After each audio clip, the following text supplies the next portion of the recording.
Hi, so I'm going to show you how to prepare fish as one of Julian's dinner options.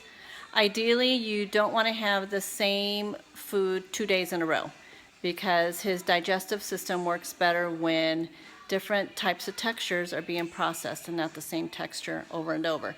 So I'm making fish for myself for dinner, but this is something I would make for him as well. So this is salmon. It's pink or light orange color. Or Pacific cod, which is all white. Salmon's really the healthiest, but like I said, it's good to provide a variety of food. So in the morning, you'll take out one of the fishes and put it into the refrigerator side. Then as soon as you get home, pop it out and stick it in the microwave. Don't cook it in the microwave. Just put it in the microwave with the light on underneath, and that heat that the microwave generates will defrost the fish. And if it's not fully defrosted, you can cook it anyways. I've been known to come home and grab a frozen fish and pop it onto the pot and start cooking it. It just takes a little bit longer and it's a little dry. But anyway, so the other thing that I want you to take out first thing in the morning when you start to work in the kitchen is the broth. And there should be enough here to last the whole time we're gone. It's frozen. And you're going to pop it into the microwave. See, my fish has been here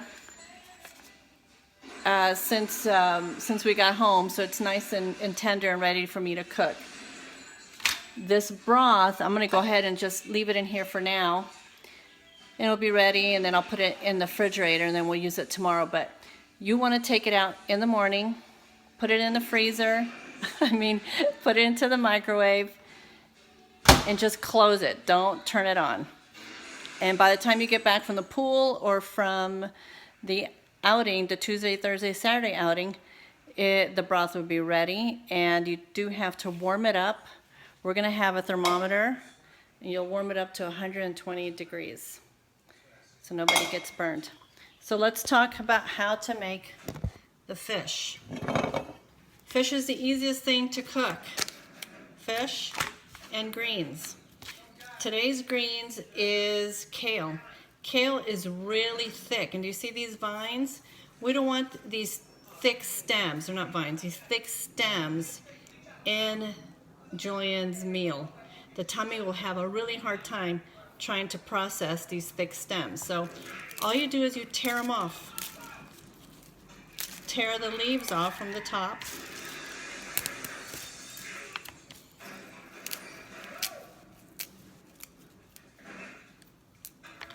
And you want to get about 2 fistfuls per person. So if you're cooking fish for everybody, you're going to have 6 fistfuls. If you're for you and my mom and Julian. So I'm just pulling the green leaves off the thick part of the stem. These are also great for smoothies. You don't have to cook it. You don't even have to worry about separating the thick vines, the thick stems from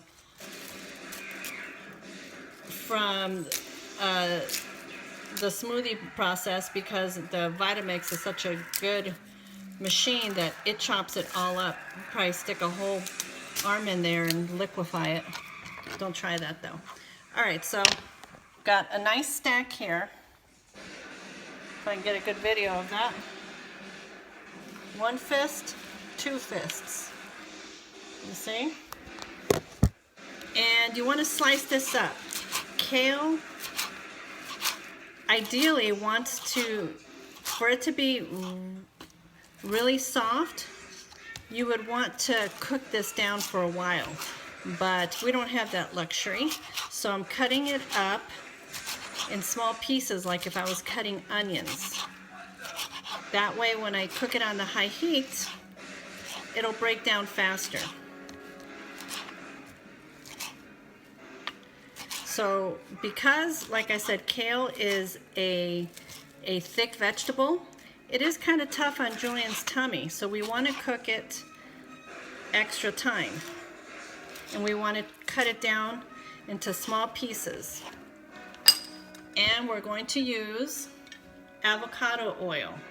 Avocado oil has a high burning temperature.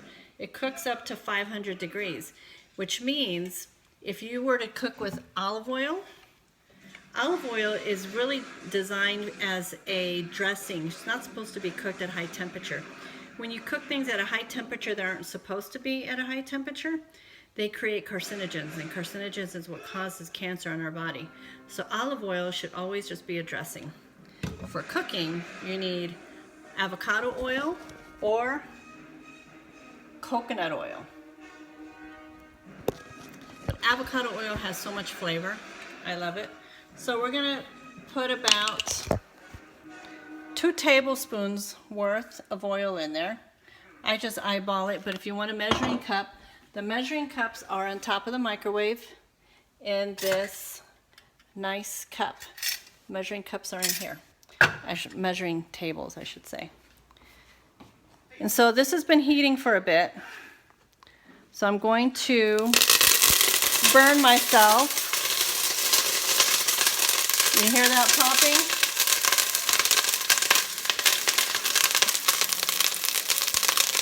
That's way too hot. Normally I wouldn't have it that hot, but I was too busy chatting with you, and that could be a dangerous situation.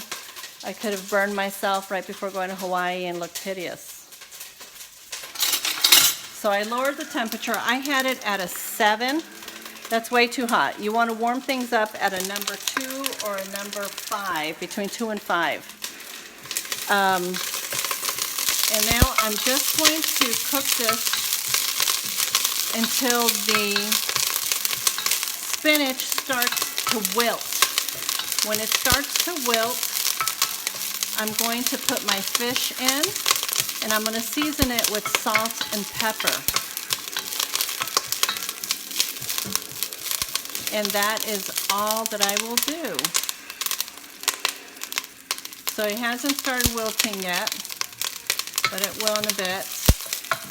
So I'm going to set the phone down so I can cut the fish.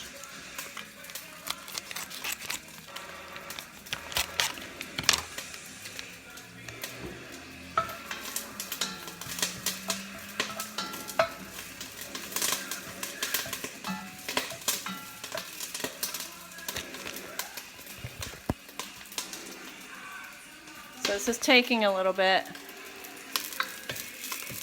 I'm going to say it probably takes about 3 minutes for the kale to wilt. And so you got to kind of keep your eye on it and keep stirring it around and moving it.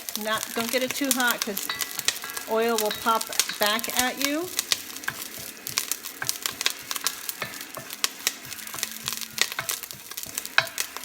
And just for time purposes, I'm going to grab my fish and I'm going to lay it in here.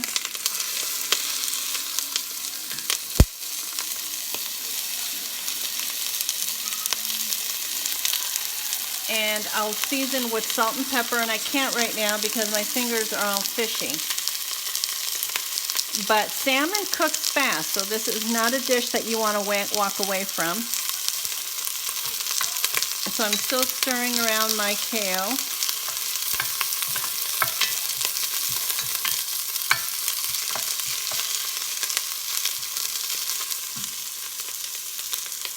And we'll go from there. I might have to send you a part 2.